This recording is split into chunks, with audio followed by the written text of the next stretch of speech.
क्या आप भी चाहते हैं मैरीगोल्ड प्लांट बहुत अच्छी फ्लावरिंग करे और विंटर में बहुत सारे फ्लावर्स आएँ। और ये देखिए हमारे गार्डन कितने सुंदर फूल आ रहे हैं मैरीगोल्ड के। तो ये आप भी आपके गार्डन में भी हो सकते हैं अगर आप इसकी थोड़ी सी केयर करें मैरीगोल्ड की। Hello everyone, welcome to my channel my kitchen and garden. मैं आज मैरीगोल्ड प्लांट की केयर के बारे में बात करूंगी कि इसको किस तरह की मिट्टी में लगाना चाहिए और कितना पानी देना चाहिए और इसको कहाँ पर रखना चाहिए, कितनी सनलाइट चाहिए। तो ये सभी बातें हम इस वीडियो में डिस्कस करेंगे। तो फ्रेंड्स, आप मेरे साथ वीडियो के लास्ट तक बने रहें तो आपको मैरीगोल्ड प्लांट की केयर के बारे में अच्छी जानकारी प्राप्त होगी और आप भी अपने गार्डन में इस तरह के सुंदर सुंदर फूल उगा सकते हैं। तो हम पहले इस मैरीगोल्ड प्लांट की सॉइल के बारे में बात कर लेते हैं। इसकी सॉइल कोई स्पेशल नहीं होगी, वही गार्डन सॉइल होगी। जैसे कि हम लोग अपने और गमलों में मिट्टी रखते हैं तो वही नॉर्मल सॉइल होगी इसके लिए। और आप उसी में अच्छे से ग्रो हो जाता है ये प्लांट। ये पेरिनियल प्लांट है, ये गर्मियों में भी आराम से ग्रो होता रहता है। अगर इस पर गर्मियों में 4-5 घंटे की धूप लगनी चाहिए।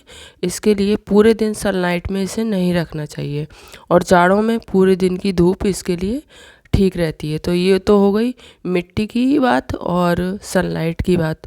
तो पानी की बात करते हैं। तो पानी इसे बहुत ज़्यादा नहीं चाहिए। जब मिट्टी सूख जाए हमारे गमलों में तो उसमें बिल्कुल मिट्टी गीली नहीं रहे तभी हमें इसमें पानी देना चाहिए। बहुत ज़्यादा पानी नहीं देना चाहिए, नहीं तो इसकी रूट्स जो हैं वो गल जाएंगी और प्लांट अच्छे से ग्रो नहीं कर पाएगा। हमारे यहाँ तो ये पिछले साल के ही ये मैरीगोल्ड प्लांट हैं और पिछले साल ये पूरी तरह से सूखे नहीं थे तो अब ये अच्छे से फिर से ग्रो करने लगे और ये काफ़ी लंबे लंबे हो गए हैं।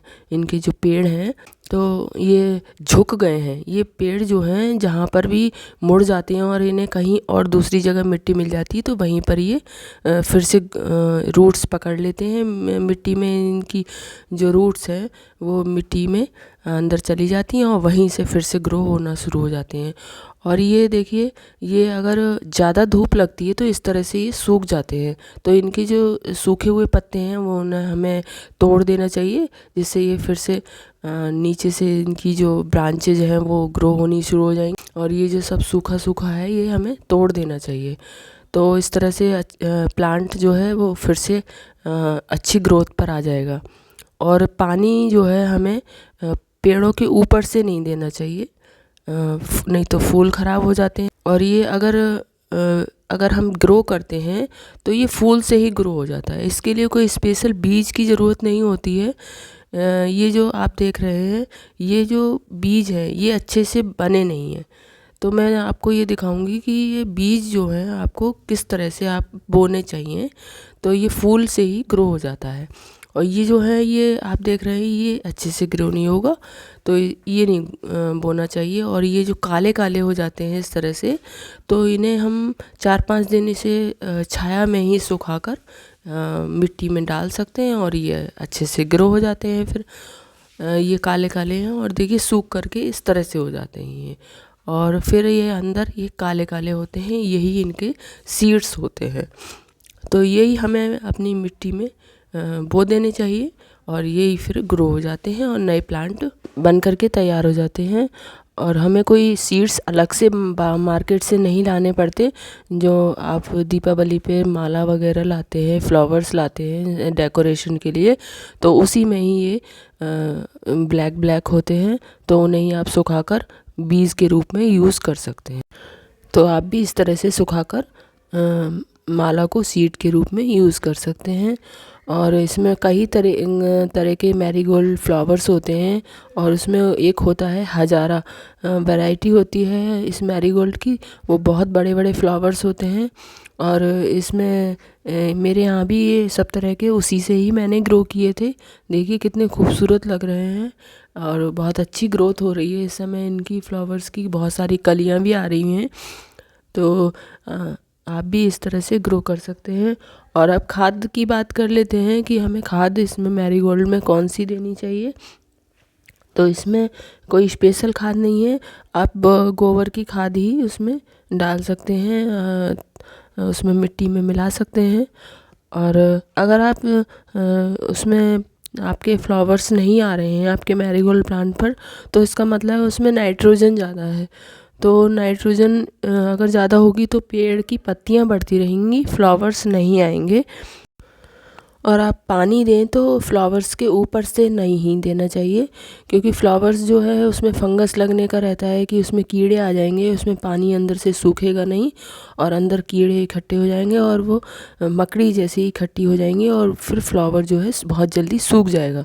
तो ये ज़्यादा दिन तक नहीं चलेगा। वैसे मैरीगोल्ड का जो फ्लावर है ये बहुत दिनों तक रहता है, इसका ये सूखता नहीं है बहुत जल्दी। तो जब फ्लावर सूख जाता है तब हमें उस फ्लावर को तोड़कर फेंक देना चाहिए, जिससे कि और भी बर्ड्स आनी शुरू हो जाएंगी। वहीं से कट कर देना चाहिए, मतलब प्रूनिंग कर देनी चाहिए, वहीं से और ब्रांचेज आनी शुरू हो जाएंगी। तो उससे क्या होगा, प्लांट आपका बहुत अच्छा ग्रोथ करेगा। और पानी देते समय एक बात और ध्यान रखनी है कि बहुत ज़्यादा शाम को पानी नहीं देना चाहिए, क्योंकि शाम हो जाती है तो उस टाइम पर जो पानी अगर पत्तियों पर और फ्लावर्स पर पड़ जाता है वो सूखता नहीं है, तो उससे फंगस लगने का डर रहता है और पेड़ जो है जब फंगस लग जाता है तो अच्छी ग्रोथ पर नहीं रहता। तो पानी को 4 बजे करीब देना चाहिए, जिससे कि पेड़ों की जो पत्तियां हैं वो 1 घंटे की धूप और लग जाएगी, उससे पेड़ जो है हमारा अच्छी ग्रोथ पर रहेगा। और सुबह को भी 9-10 बजे तक पानी दे देना चाहिए। और इन प्लांट्स पर जब जाड़े का सीज़न एंड में होता है तो इस पर मिलीबग भी लग जाती है, क्योंकि अगर पानी पेड़ों के ऊपर से दिया जाता है तो पत्तियां भीगी रह जाती हैं। तो भीगी लग होने से कीड़े उत्पन्न हो जाते हैं। वो मिलीबग जो वाइट वाइट होती है वो बहुत ज़्यादा चिपक जाती है और पेड़ों को बिल्कुल ख़राब कर देती है, सुखा देती है। मतलब उसकी वजह से पेड़ अच्छे से ग्रोथ नहीं कर पाता, वो चिपक जाती है और पत्तियों को खा लेती है। और बरसात के सीज़न में भी अगर ये पेड़ आपके रहते हैं तो उस टाइम पर भी, क्योंकि पेड़ भीगे भीगे रहते हैं तो सूखते नहीं हैं, उसकी वजह से भी इस पर मिलीबग चिपक जाती है। तो उस समय आप पेस्टिसाइड यूज कर सकते हैं। पेस्टिसाइड में आप डीडीटी पाउडर का घोल बना सकते हैं। उसमें 1 चम्मच डीडीटी पाउडर और 1 लीटर पानी में उसे घोलकर इस पर स्प्रे कर सकते हैं। तो आप मेरी मनी प्लांट की और एक्जोरा की और तुलसी की और छुई मुई प्लांट की भी मैंने वीडियो बनाई है, तो वो भी आप डिस्क्रिप्शन बॉक्स में उसका लिंक दे दूँगी और वो भी आप उस लिंक पर जाकर देख सकते हैं। और देखिए हमारे जो मैरीगोल्ड के प्लांट हैं वो इस समय काफ़ी अच्छी ग्रोथ कर रहे हैं और काफ़ी कलियां आ रही हैं। तो आप भी अपने टेरेस गार्डन में या अगर आपके घर पर वैसा गार्डन है तो उसमें आप अच्छी ग्रोथ मैरीगोल्ड प्लांट की इस तरह से केयर कर सकते हैं और काफ़ी फ्लावर्स आएंगे आपके यहाँ गार्डन में भी।